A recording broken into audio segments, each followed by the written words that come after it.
Hi, everyone. Thank you for joining us for our discussion on trading places. This is going to be a series. We're going to be addressing the issue or the topic of the Ottoman/Roman Empire conquest of the original people of what is now known as America.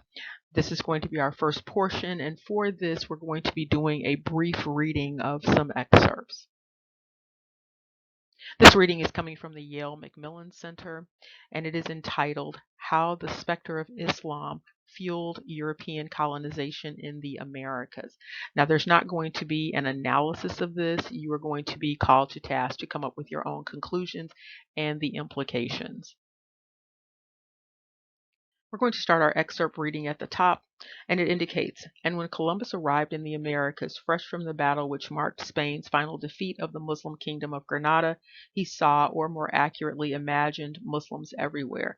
Spanish conquistadors would claim to see mosques in Mexico, American Indians wearing Moorish clothing and performing Moorish dances, Turks invading New Spain from the Pacific, and West African slaves attempting to convert America's indigenous people to Islam. Filtering their experiences in the Americas through the lens of their wars with Muslims, Europeans in the New World engaged in a new version of their very old crusades, a new kind of Catholic jihad. Long after the many Matamoros, Moor slayers, who sailed to the Americas aboard Columbus's ships were dead themselves, Islam would continue to forge the histories of both Europe and the New World and the relationship between the two. For the next excerpt, we are starting up at the top. It indicates, following the lead of their Spanish predecessors in the New World, the British, a century later, initially understood American Indians through their own history of encounters with Muslims in Europe and the Mediterranean.